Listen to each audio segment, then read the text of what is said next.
Сегодня расскажу про мое путешествие в Иран, Армению и Грузию.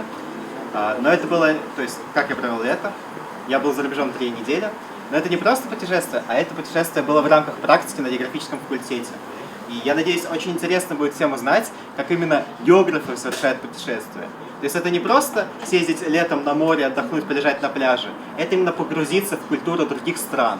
Это узнать, как выглядит застройка, как вообще города выглядят, как различается культура от города к городу. И вообще, как изменяются ландшафты. Я учусь на кафедре социально-экономической географии зарубежных стран. География делится на физическую и социально-экономическую географию. Физически изучает природу, социально-экономическая география изучает людей в пространстве. То есть города, цивилизации, урбанистику, этнографию, демографию, то есть про народы и численность населения. И в рамках практики мы пытаемся все это рассмотреть в пределах пространства. То есть, например, мы приехали в Тегеран, и у нас было 5 дней, мы не просто там отдыхали, а у нас каждый день были задания, с утра до вечера мы ходили. Одно из заданий, например, нужно было комплексно пройти какой-то один из районов и полностью его изучить. То есть описать, какие функционально использованные территории, то есть там магазины, промышленность, жилые здания, и как это все располагается, какая транспортная система у территории, как люди различаются от города. Вообще, кто это был из присутствующих в Иране? Вот, это очень интересная страна, она может и кажется экзотической, но на самом деле она очень интересная. Вот. И вообще географы не любят использовать слово экзотическое, потому что все страны равны, и надо их изучать не с позиции субъективного мнения, что что-то от нас далеко, оно более экзотическое, а что каждая страна заслуживает изучения, и в каждой стране можно найти что-то интересное. И вообще у Ирана, наверное, много стереотипов. Какие вот у вас стереотипы об Иране интересные? Самые простые, банальные. Что там опасно. Что? Что там опасно. Опасно? Вот. Это очень необычно, потому что Иран очень безопасная страна. Особенно для женщин. Потому что, хоть там у женщин есть очень строгий дресс-код по законам шариата, то есть надо полностью быть покрытым с головы до ног, но в обществе царит правило, что к женщине нельзя просто так подойти незнакомым мужчинам. То есть в Иране не может быть ситуации, когда к вам кто-то будет приставать. Это очень редко, это неслыханно. Потому что вообще не принято незнакомым мужчинам общаться с женщинами на улице и вообще даже взаимодействовать. Даже была интересная ситуация, что когда я был на базаре и вел торговлю, рядом со мной стояла одногруппница, и продавец, он вел всю торговлю через меня, а не через нее, хотя ей надо было что-то купить. То есть настолько в обществе вот это традиционное правило сохранились, что нельзя даже незнакомым мужчинам общаться с женщинами. Это, конечно же, в современном мире не так всегда соблюдается, но, например, даже в тегеранском метро есть отдельные вагоны для женщин. То есть они могут там чувствовать себя в безопасности. Есть опыт, то есть это не сегрегация, потому что в общем вагоны можно садить кто угодно. Но если у женщин есть желание ехать в спокойствии и комфорте, чтобы не видеть мужчин, они могут ехать в своем вагоне, и там довольно комфортные условия. И в целом в Иране вот мы были 10 дней, и вот в нашей компании было 11 человек, и ни с кем не происходили какие-то экстремальные случаи, ни с кем не происходила что-то опасная ситуация. То есть даже и нет такого-то ощущения, что тебя что-то может там, что-то может навредить и так далее. Есть, конечно, когда приезжаешь в другую страну, самое первое ощущение – это то, как все непривычно. И у нас вообще эволюционно сложилось, что если что-то непривычно, мы сразу воспринимаем это как опасность. Но это не значит, что просто другие люди с другой культурой и с другим менталитетом, но это значит, что они будут представлять нам опасность. Вообще, путешествие за другими странами, особенно вот в Иран, самое главное, что сразу бросается в глаза, это языковой барьер. То есть все написано на фарси. Фарси — это язык индоарийской группы, он не похож ни на русский, ни на английский, ни на татарский. Татарский — это тюркский язык. Вот. Но, что интересно, у фарси и татарского есть несколько сходств. Это некоторые слова. Например, в литературном татарском дни недели называются дюшемби, сишемби, якшемби. И это все произошло от счета на фарси. То есть як — это один, счет идет с воскресенья. То есть сегодня якшемби киче, и это воскресный день. И вот неделя начинается с воскресенья, потому что выходные в Иране это не суббота-воскресенье, как у нас, а вечер четверга и пятница, то есть 1,5 выходных. Вот. И так сложилось, что неделя начинается в другое время. Еще там иногда помогает заимствование с татарского, то есть я когда зашел в магазин, узнал слово каше, ложка. Вот. А так вот очень сложно находиться в местности, где вообще никто не понимает, английский знают очень малые, обычно это такие западно-ориентированные граждане.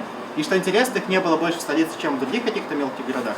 Примерно где-то находились люди, которые знали английский, Также там очень мало туристов, и поэтому в целом необычно людям было видеть иностранцев. Даже когда говоришь, откуда ты, они не всегда задают политику.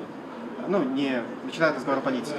И, кстати, вот именно к России, когда мы говорили, все обычно понимали фразу «where are you from» и «Россия», как будет Россия по-фарси. И в целом к России там положительное отношение, ну и ко многим туристам. Поэтому даже вот с этой стороны опасности тоже нет. Вот. Про то, что бедная страна, мне кажется, Иран далеко не бедная страна, смотреть на глобальной. Она примерно выше среднего, если посмотреть все страны, то по ВВП на душу населения, по в целом уровню развития, то есть там образование, медицина. То есть там нет какого-то голода, например, как есть в странах Африки или в Афганистане. Нет такой экстремальной бедности, где там у людей нет доступа к воде, электричеству, интернету.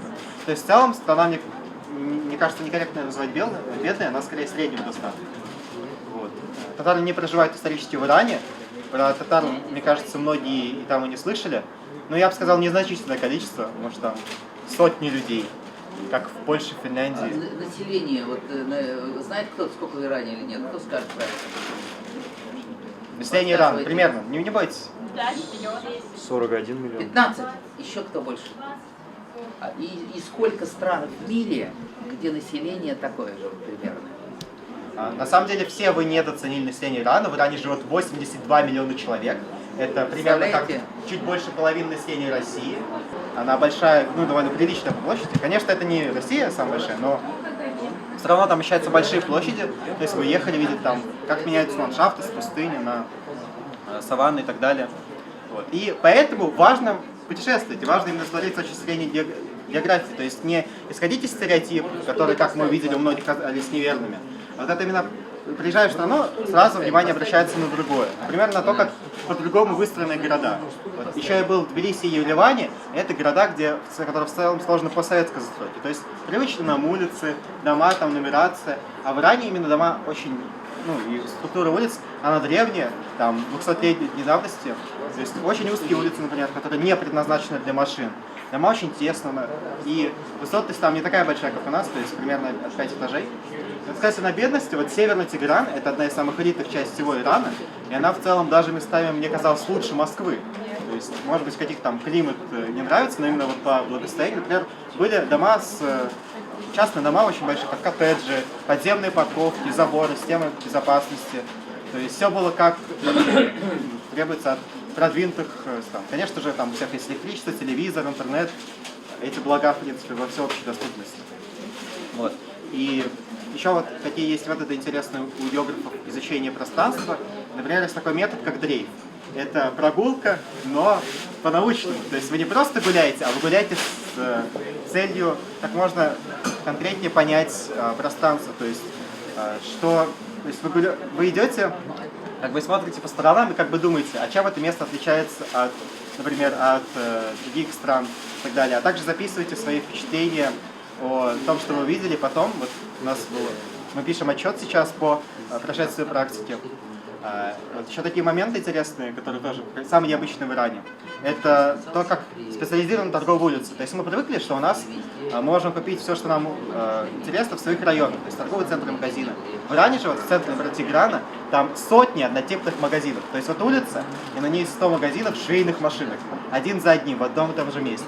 Соседняя улица 200 магазинов светильников и ламп. Там еще на соседней улице сантехника располагается. И вот это то, что уже не сохранилось в России, историческая специализация улиц. Вот до сих пор в таких странах проходит. Могу еще про Ереван, Тбилиси рассказать, но не такие экзотические уже, как вам может казаться. То есть это бывшие страны Советского Союза. В Ереване почти все понимают русский, хотя армянский там очень хорошо сохранился. Ереван интересен тем, что это розовый город, там дома, очень много розовых домов, сделанных из розового туфа. Сериал такой. Вот. Тбилиси был интересен своей политизацией, то есть это прям наглядно было видно, что на граффити почти на каждой стене были политические лозунги, и эти граффити встречались почти везде. То есть там были флаги Евросоюза, флаги Украины, и это вот в Тбилиси прям очень хорошо чувствуется, когда приезжаешь, как это непривычно по сравнению с Россией оказаться в такой среде, которая полностью покрыта политизацией. Какие еще, может быть, вопросы в поездке и что еще рассказать? Не так интересно. Надеюсь, было интересно. Мен де МДУда география факультета МДА, Бишинжек Руста, Украина. Я тоже проходил практику, где и Рустам, но раньше вообще на географическом факультете каждый год летняя практика, и я вам сейчас немножко расскажу, кем географы работают. Как сказал Рустам, есть географы, которые изучают физическую часть, то есть природу, и экономическую, то есть людей, населения. Мы с Рустамом учимся на экономической географии, и после этого люди работают на совершенно разных специализациях. Есть люди, которые работают в консалтинге, есть,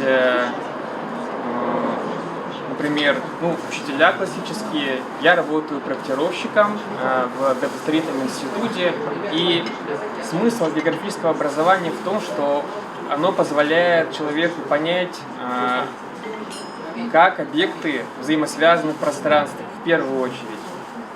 И моя роль в этом градостроительном институте заключается в том, что я помогаю определить, где лучше разместить то или иное здание, сколько примерно там будет пассажиропоток, количество человек, проживающих в доме, установить по нормативам.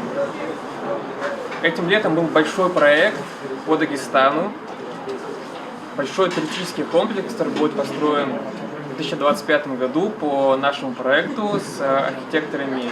И моя задача там заключалась как раз обосновать, почему туда будут приезжать люди из других регионов, и ответить на простой вопрос, сколько стоит все это строительство.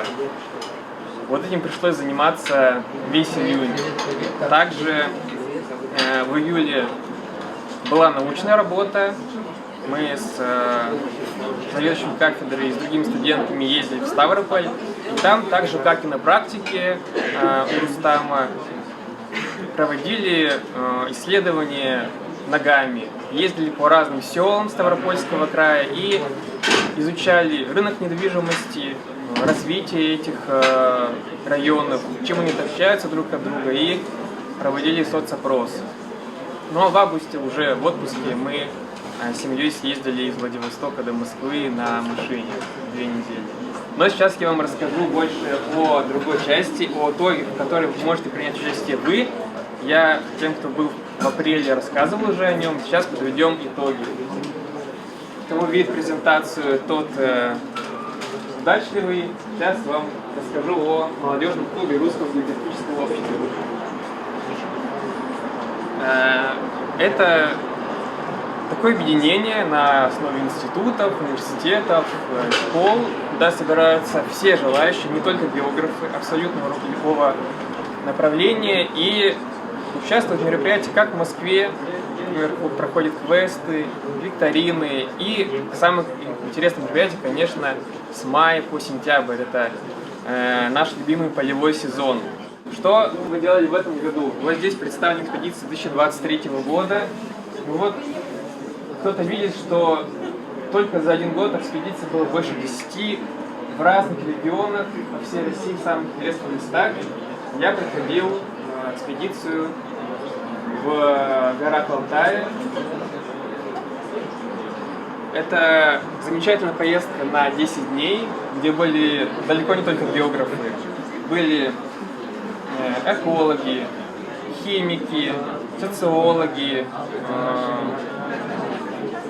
челюстно-лицевой хирург, еще повар, по-моему, был специализированный, философ, который, правда, отлично управляет дроном, и еще другие участники, всего где-то 12 человек. И это настолько замечательное место, вот представьте, особенно это хорошо представляется в Москве, когда стоит 3 деревянных домика, аилы таких шестиугольных, интересное помещение, забор, и все, вокруг ничего нет, никаких людей, только степь. Вот так корытом возвышаются горы. Горы кажутся маленькие, близкие, но из-за того, что там нет деревьев, они настолько далеко, что до них за час невозможно подняться. Там холодно, тихо, и в этой тишине большой активной командой 10 человек мы помогали Солигемскому национальному парку. То, чем занимался, чем занимались волонтеры на нашем эко-волонтерском мероприятии. Те, кто чем может. Были, конечно, работы обязательные, на которые мы договаривались. Я ездил туда в прошлом году. Мы начали строить огромный забор, чтобы на территорию национального парка, на саму базу, где живут люди, не заходили животные. Это в первую очередь не медведи, это коровы, бараны. И чтобы эти бараны не путались в заборе, не заходили, мы его достроили. Потратили на это больше 4 дней. А так, там занимаются те, кто чем хочет, может. Ставят, например, метеостанцию, изучают животных, изучают состав воды. Вот здесь девушка, художница, создала отличное, просто великолепное изображение прямо на стенах зданий снежного барса и других животных Алтая. Сейчас покажу просто несколько фотографий, чтобы вы, кто сидит впереди, представили, как это все выглядит.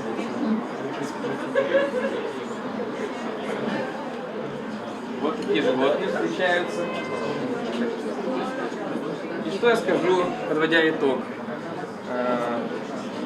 Это волонтерское мероприятие, волонтерская школа РГО создана как раз для нас, для вас, активных людей, любых направлений, кто готов потратить 10 дней и вложиться не только в развитие национального парка, но и провести отдых так, как не могут провести тысячи, даже миллионы других людей. Потому что активный отдых с РГО — это в первую очередь заряженная команда, это природа и помощь ее сохранения, это полевая жизнь со всеми ее прелестями и полное покрытие расходов. Ну, почти полное, кроме самолета. Так что все создается для нас, для вас, и участвуйте.